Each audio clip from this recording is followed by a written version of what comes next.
म्हणजे मला असं वाटतं ह्या वेळेला सर इतकी टोकाची भूमिका नाही घेणार. अरे मॅडम. हा, काय झालं तांगडे? अविनाश सरांनी बोलवलं तुम्हाला कॅबिनमध्ये. अ, आलेच. हां या.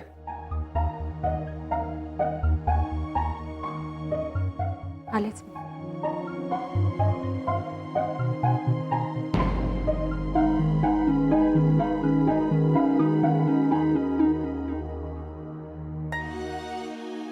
नंदिनी मॅडम.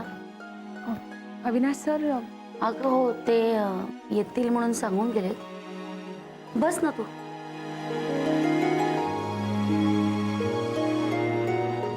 आदिती, सर जरा आज असे चिडलेले दिसत आहेत ना, म्हणूनच ते अरविंदवर एवढे वैतागले असणार. नाहीतर ते कशाला रागवतील ना अरविंदवर. बिचारे. अरविंदकडे पाहिलंस, मला ना खूप असं मनाला लागले. हा म्हणजे त्यांना कधी असं पाहिलं नाही ना मी, म्हणून मी काय करू तेच कळत नाहीये मला. म्हणजे माझ्या हातात असताना तर मी सगळं शिकवलं असतं त्यांना, पण मलाच येत नाही तर.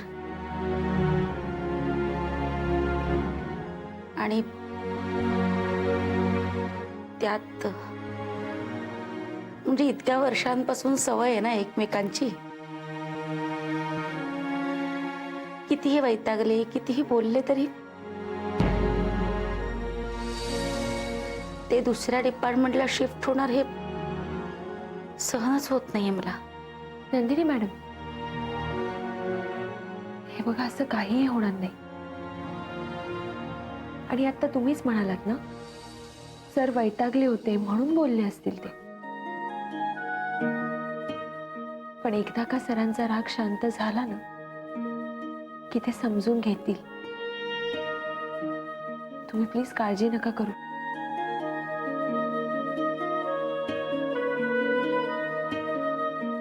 खरं तर मला काकांचंच टेन्शन आलंय. अगं हो, मलाही आलंय. खूप अपसेट झालेत काका. त्यांच्याशी कोणीतरी बोललं ना तर ते शांत होतील. आणि नंदिनी मॅडम, हे फक्त तुम्हीच करू शकता. हा, बरोबर आहे तुझं. मी बोलते अरविंदशी आत्ता लगेच. सर आले तर सांगा मला, मी बाहेर आहे. नंदिनी मॅडम, हा, थांबा, आत्ता लगेच नका जाऊ तुम्ही. आणि ऑफिसमध्ये तर अजिबात नको. उगाच काका ह्या अशा मूडमध्ये असताना जर तुम्हाला काही बोलले तर तुम्हाला वाईट वाटायला नको. नंदिनी मॅडम, मी काय म्हणते, तुम्ही त्यांना कॅफेमध्ये का नाही घेऊन जात? अगं नको. नाही, म्हणजे हे तुम्हा तरुण मुला मुलींसाठी ठीक आहे, आमच्यासाठी आणि अरविंदना नाही आवडणार असं. त्यांचं वय झालंय म्हणून म्हणताय का तुम्ही? नाही नाही, असं काही नाही. वय काय तसं काही नाही. पण हा, मिसळपाव मिळेल का तिकडे?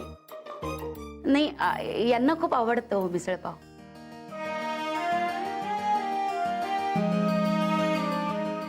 मग असं एक कॅफे आहे आणि अरविंद काकांना खूप आवडेल. हो, बघा, तिथे गेल्यावर ते सगळं विसरून जाते. खरं तर ती जागा आहेच अशी. त्या जागेत ना जादू आहे, जादू. म्हणजे नंदिनी मॅडम, तुम्हाला सांगते, कोणी जर रागवलं असेल ना तर त्याच्या रागावरचा रामबाण उपाय म्हणजे त्या कॅफे मधली कॉफी. बापरे. म्हणजे असं मी नाही, इतर सगळे लोक म्हणतात. वा. हे कुठला हे कॅफे?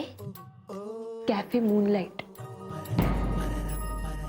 अच्छा, वा. नाव नाव छान आहे.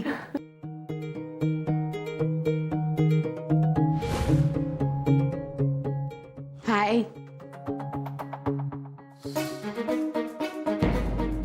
आदिती, तू इथे येणार होतीस? हो. देव आपणच का? हो. माझ्यासाठी तुमचं स्थळ सुचवलंय मिसेस कामतांनी. You must be Avinash, right? Hi, I am Sneha. Hi. कुठे ते? इथे जवळच आहे. वा. तुमच्या गप्पा झाल्या असतील तर मला असं वाटतं आपण कामाविषयी बोलू.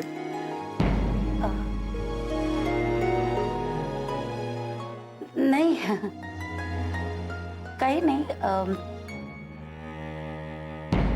ते कॅफे मूनलाईट बद्दल सांगत होती. मी सांगतो ना काय ऐकायचं ते. तुम्ही कसं सांगणार? मी तिथे फक्त एकदाच गेलो होतो आणि ते सुद्धा आऊने जबरदस्ती केली म्हणून. हा, आऊंनी नेलं होतं. हा, मग आऊंची चॉईस चांगलीच आहे. आवडलं ना तुम्हाला स्थळ?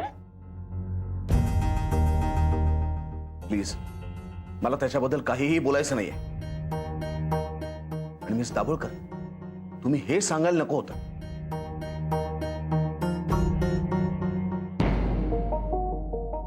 नाही सर, एक मिनिट. म्हणजे तिनं नाही सांगितलं हे.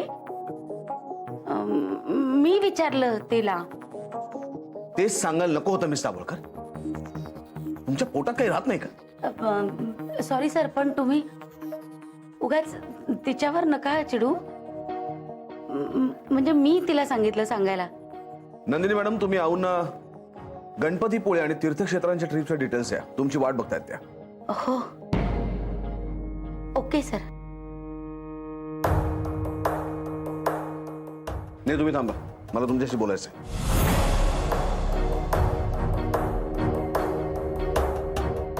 काय गरज होती तुम्हाला ऑफिसमध्ये माझ्या पर्सनल लाईफ बद्दल चर्चा करायची? मिस दाभोळकर, मी तुम्हाला स्पष्टपणे सांगतो, मला हे काहीही आवडत नाही. आणि यापुढे जर मला कळलं तुम्ही कॅफे मूनलाईट बद्दल चर्चा केली तर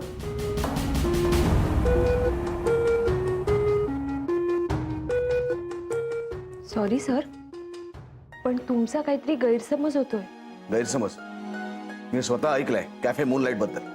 सर, कॅफे मूनलाईट बद्दल तुम्हाला जे वाटतंय त्याबद्दल मी आणि नंदिनी मॅडम बोलतच नव्हतो. त्या स्थळाविषयी बोलत होत्या.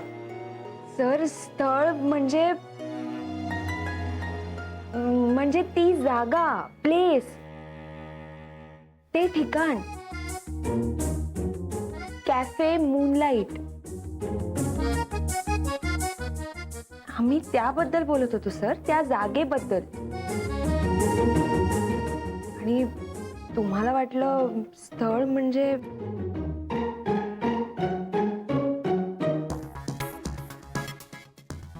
आऊंची चॉईस म्हणाल्या. पण ते ठिकाण खरंच आऊंनीच निवडलं होतं ना तुम्हाला तिथे घेऊन जाण्यासाठी. ऍक्च्युली नंदिनी मॅडमना कुठेतरी बाहेर जायचं होतं, म्हणून मग मीच त्यांना हा ऑप्शन सुचवला, कॅफे मूनलाईटचा. ती जागा खूप छान आहे, तर म्हटलं तुम्ही तिथे जाऊ शकता. म्हणून मी त्यांना सांगितलं आणि तेवढ्यात तुम्ही आलात. म्हणजे नंदिनी मॅडमला काहीच माहित नाही? नाही. माझ्या मनात तेच होतं, त्यामुळे मला असं वाटलं की तुम्ही जे बोलताय ते त्याच वरनं बोलताय, म्हणून मी आपलं बोलत गेलो. आणि पण मिस दाभोळकर, मला कळायला हवं होतं की तुम्ही हे कुठेच बोलणार नाही. सर, असं का वाटतं तुम्हाला? तुमच्यावरचा विश्वास.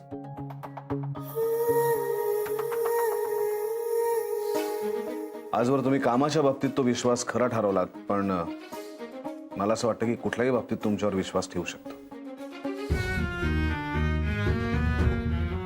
अहो मला नेहमी सांगते की विश्वास ठेवलं की समोरचा माणूसही त्याची किंमत ठेवतो. पण I am really very sorry, मला ते खूप कठीण जातं. पण हरकत नाही तुमच्यावरती विश्वास ठेवायला, यापुढे नक्की ठेवेल. मी जावळवर तुमच्यामध्ये खरेपण आहे आणि मला खात्री आहे की तुम्ही कधीच कोणाशीच खोटं वागू शकत नाही.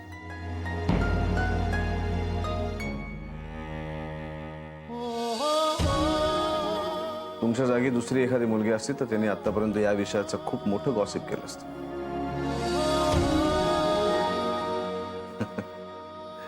खरं म्हणजे मीच गडबडलो.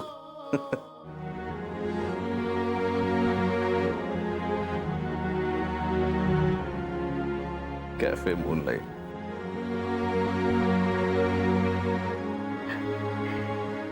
सर तुम्ही हसता पण.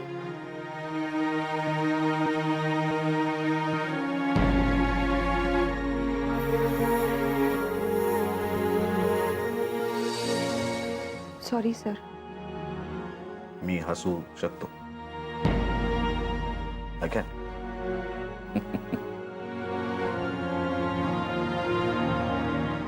मी जावळकर, मला आता तो कॅफे मूनलाईटचा दिवस आठवला.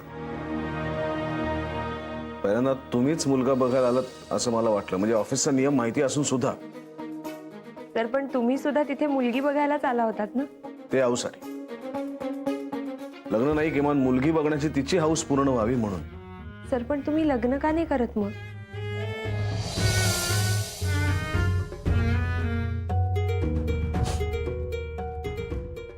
तो सगळा डाटा मला मेल करा. फाईल्स घेऊन जा. हो सर.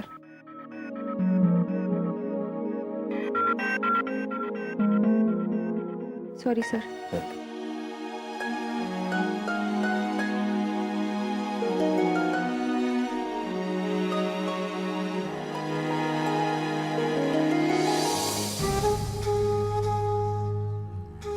आज काय मौन व्रत आहे का नंदिनी?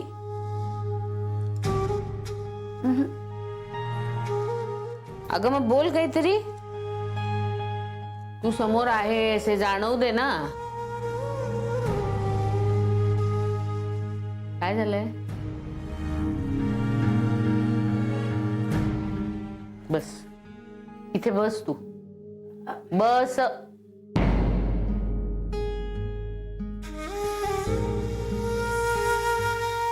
आज ऑफिस मध्ये सगळेच गप्प आहेत. अरविंद तर फारच शांत आहे. अहो हो आऊ, ते तर टेन्शन मध्येच आहेत.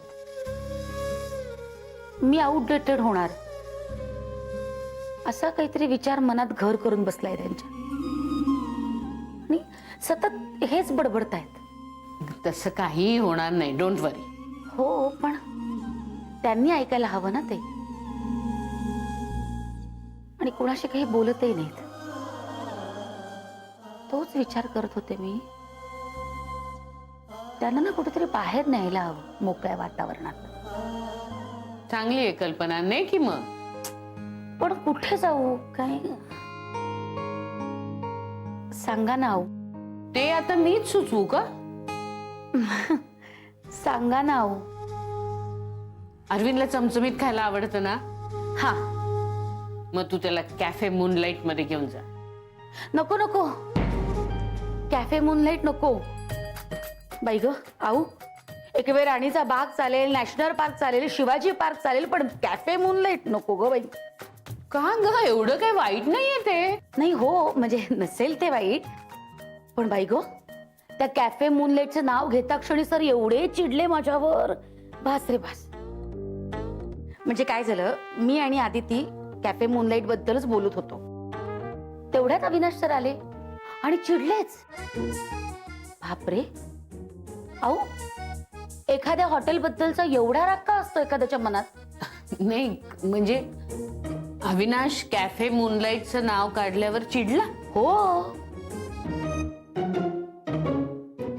हा आऊ, बरोबर. नाही म्हणजे तुम्ही त्यांना घेऊन गेला होतात ना तिथे, जबरदस्ती नाही, म्हणून असेल कदाचित. आणि मी त्यांना विचारलं स्थळ आवडलं का, तर आणखीन चिडले.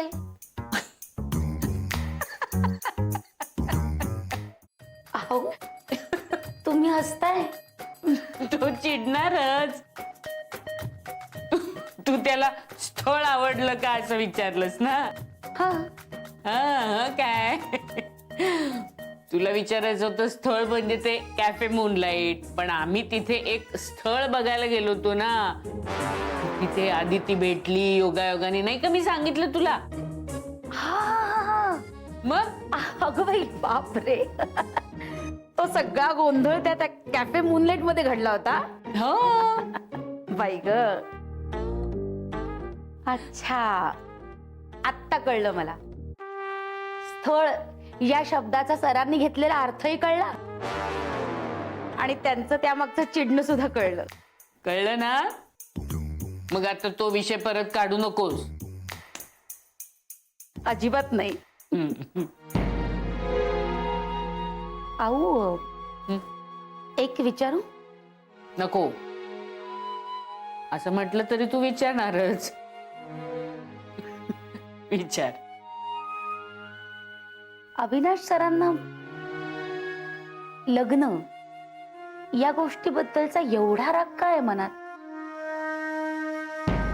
हा म्हणजे इतक्या वर्षापासून नियम सुद्धा आहे ना ऑफिसमध्ये हा, की इथे कोणी लग्न झालेलं चालत नाही. असं का आऊ?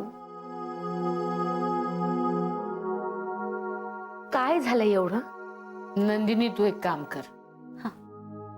तू हे सगळं अविनाशला जाऊन विचार. आऊ, नको बाई, मी नाही जाणार परत त्या गुहेत. त्यापेक्षा उत्तर नाही मिळालं तरी चालेल मला. चला जाते मी, खूप कामं पडलीत. फाईल. सॉरी.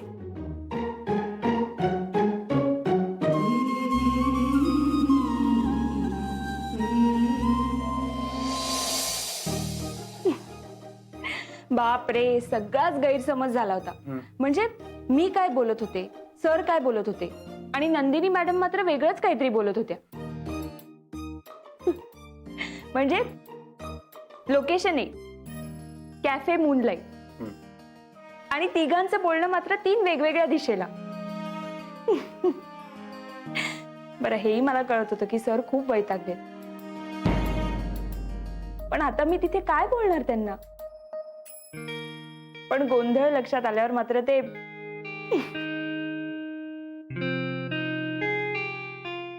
पण जय, आज सरांना हे असं पहिल्यांदा पाहिलं रे. तुला सांगते, आज सर खूप वेगळे वाटले रे.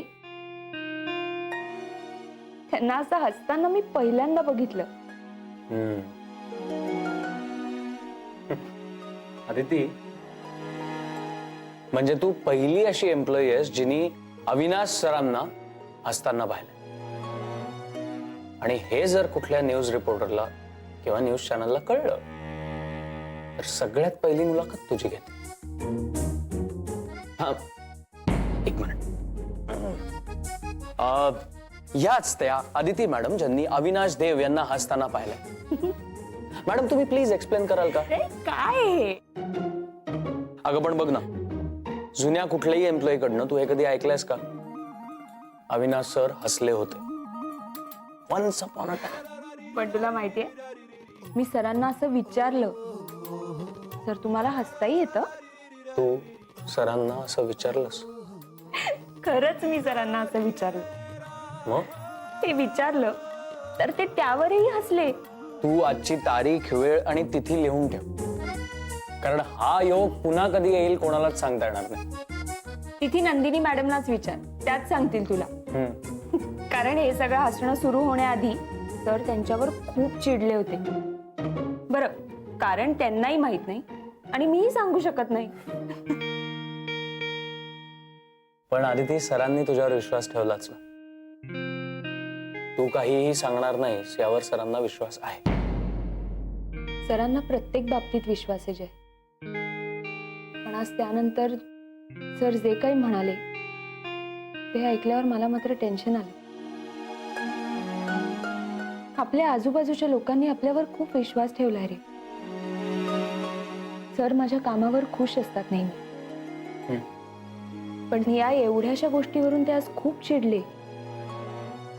मग जय, जर आपलं सत्य त्यांना कळलं तर काय होईल?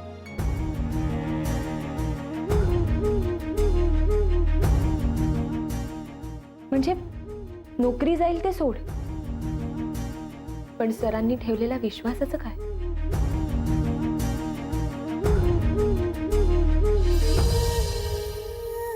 आधी आपण खोटं बोलत होतो याचं गिल्ट होतं, आणि आता असं वाटतंय की आपण विश्वासघात करतोय, आणि हे मनाला खात राहत. खरंय तुझं म्हणणं. सतत दडपणाखाली राहावं लागतंय आपल्याला. आजूबाजूला एवढी चांगली माणसं असूनही आपल्याला फक्त आणि फक्त खोटंच वागावं लागतं. या सगळ्यावर काहीतरी पर्याय शोधावा लागणार आहे तिथे.